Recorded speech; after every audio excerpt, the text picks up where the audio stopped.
Hi అండి అందరికీ. Saharsh last year nursery, అప్పుడు వాడికి టైమింగ్స్ 10 to 1 ఉండేది స్కూల్ టైమింగ్స్. కానీ ఈ ఇయర్ ఎల్కేజీ కాబట్టి 9:30 to 2:30 వరకు ఉంటుంది అనమాట. సో ఆఫ్టర్నూన్ నిద్రపోయే టైం వాడికి ఉండదు కాబట్టి అయినా వాడు నిద్రపోడలేండి.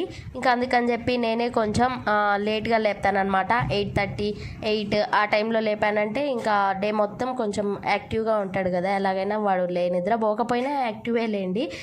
ఈ స్కూల్ని నేను ఎందుకు చూస్ చేసుకున్నానంటే ఇక్కడ స్ట్రెంత్ తక్కువ ఉంటారు. వీడు జాయిన్ అయిన ఇయరే స్కూల్ కూడా స్టార్ట్ చేశారనమాట. ఇంకా అందుకని చెప్పి నాకు ఇక్కడ టీచర్స్ కానీ కేర్ టేకర్స్ కానీ చాలా బాగా రిసీవ్ చేసుకుంటారు పిల్లల్ని. ప్రతి స్కూల్లో కూడా రిసీవ్ చేసుకుంటున్నారు ఇప్పుడు, ప్రైవేట్ స్కూల్స్ కానీ అన్నీ కూడా అలాగే ఉన్నాయిలేండి. కానీ నాకు ఇక్కడ ఎందుకో బాగా నచ్చింది. అందుకే ఇంకా ఈవినింగ్ వచ్చిన తర్వాత ఆదర్శ్కి సహర్ష్కి ఇంకా ఇద్దరికి పాప్కార్న్ కావాలంట.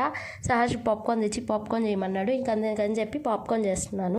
పాప్కార్న్ ఎప్పుడైనా బాగా మందంగా ఉన్న గిన్నె, దబర, బాండలి ఇలాంటివి ఏదైనా మందంగా ఉండాలి. అందుకని నేను ఎప్పుడైనా కుక్కర్లోనే పెడతాను అనమాట. కుక్కర్ బాగా మందంగా ఉంటుంది కాబట్టి 4-5 పాప్ అవగానే మూత పెట్టాలి. లేకపోతే దబర్లో ఏమి ఉండవు, మొత్తం కిచెన్లోనే ఉంటాయి అనమాట. అండ్ వీడియోస్ నచ్చితే సబ్స్క్రైబ్ చేసుకోండి, మర్చిపోతున్నారు.